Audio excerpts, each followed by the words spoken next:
আসসালামু আলাইকুম। Hello everyone, কেমন আছেন সবাই? আশা করি সবাই অনেক ভালো আছেন। আলহামদুলিল্লাহ আমিও ভালো আছি।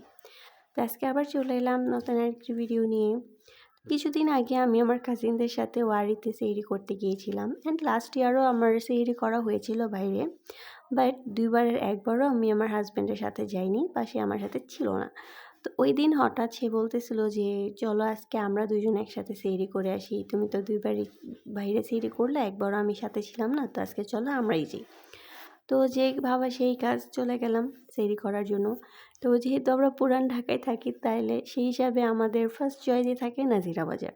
তো গেলাম নাজিরা বাজার। নাজিরা বাজার যাওয়ার পরে দেখলাম যে এত ভিড় যে সেখানে বসবো তো দূরে থাক, দাঁড়ানোর পর্যন্ত জায়গা ছিল না। তো ওই যে ভাবলাম সেহরি করবো, একটু রিল্যাক্সে যদি খেতে না পারি তাহলে কিভাবে হয়? তাই আমরা সেখান থেকে চলে এলাম। চলে আসার পরে ভাবলাম যে কোথায় যাওয়া যায়, কোথায় যাওয়া যায়?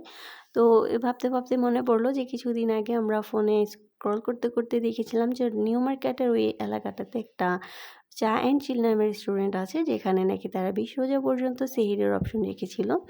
তো চলে গেলাম আমরা ওইখানে সেহরি করার জন্য। যেহেতু সেহরি করতে যাবো, আমরা একটু সময় হাতে নিয়ে গিয়েছিলাম যে রেস্টুরেন্টগুলো খোলা থাকে কিনা, স্পেস পাওয়া যাবে কিনা এইজন্য।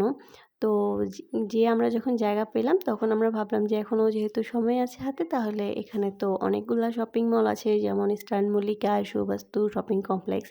তো কেন না একটু ঘুরে, ঘুরে দেখা যাক। তো আমারও একটা ব্যাগ দরকার ছিল, তাই চলে গেলাম শপিং মলে। যাওয়ার পরে আমি দেখছিলাম ঘুরে, ঘুরে যে কোন ব্যাগটা নেওয়া যায়। তো দেখার পরে আমি নিজের মতো করে একটা ব্যাগ পারচেজ করি। করার পরে আমরা আমাদের সেহরিটা শেষ করি। কিন্তু সেহরি করার সময় আমার ফোনে স্টোরেজ ছিল না, তাই ভিডিওগুলা সেভ হয়নি। ক্লিপসগুলা সব হারিয়ে গিয়েছে, এইজন্য আমি এখানে অ্যাড করতে পারলাম না। বাট সেহরি করার পরে এই তো আমরা বাসায় ব্যাক করতেছিলাম।